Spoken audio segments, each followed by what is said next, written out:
Hi, my name is Bill, and today I'm going to be showing you how to replace the gas valve coil kit on your dryer.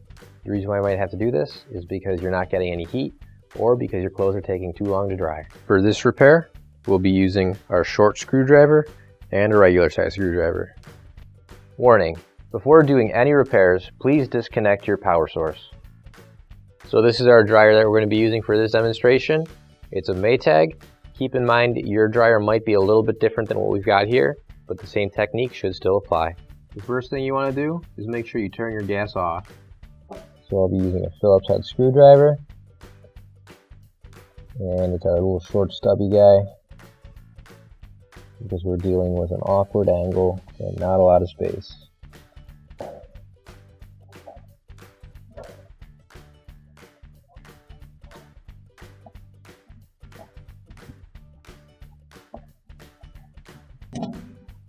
Now that we've got those screws off, we can tilt the front panel forward and those clips will come right out. And now we're going to carefully set this down. We've still got wires connecting the front bulkhead. So now all we're going to do is just unplug these two wires here. And we can set this bulkhead off to the side. So here and on the other side, underneath this bracket here are our gas valve coil kit. In order to remove it, we're going to unplug each of these wires that go to it, and then we're going to unscrew the bracket that's holding it down. So for each of these cables, all you have to do is just pull straight out. There's no clamp or anything on them. There we go. And we'll use a Phillips head screwdriver in order to unscrew the bracket.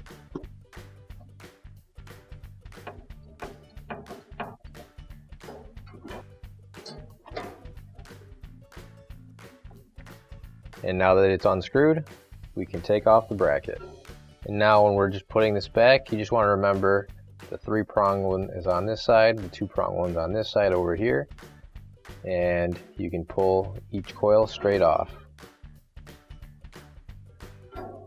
Now you can grab your new OEM replacement gas valve coil kit. If you don't have one already, you can find one on our online store. And now when we're putting the coil kit back on, you're just going to want to make sure that the nub right there is facing upwards.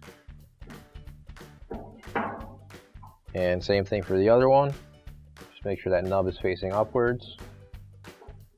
So now on the bracket, you'll see there are a couple of holes. Each one of those holes corresponds to where the nub should be pointing.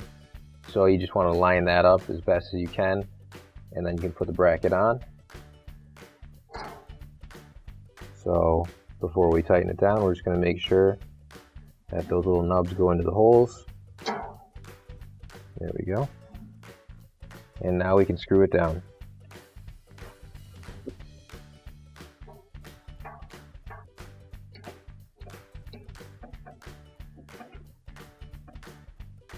And now that those are screwed down, we can plug our wires back in.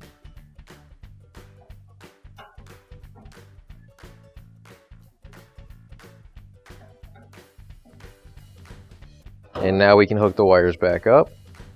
So we're just going to make sure that we've got the wires in the same arrangement that they were before. Yellow goes on this side, and the blue one goes on this side. Okay, now go back to the front. And now we're going to want to put the front panel back in place. To do that, we're going to just do the opposite of what we did to take it off.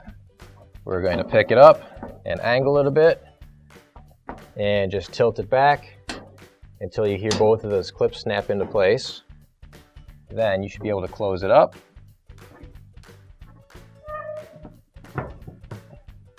And now we can screw the bottom back in. So you're just going to want to make sure your panel's pushed in all the way. And once you do that, you should be able to get your screw started in the hole. There we go. And now we can just screw it back in.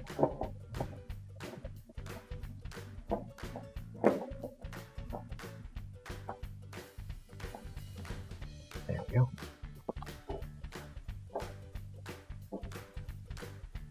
And once that's screwed in, you can plug everything else back in and your repair is complete.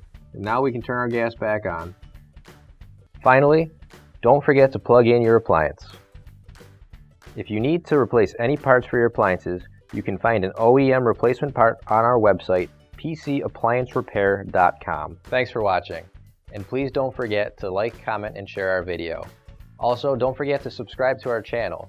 Your support helps us make more videos just like these for you to watch for free.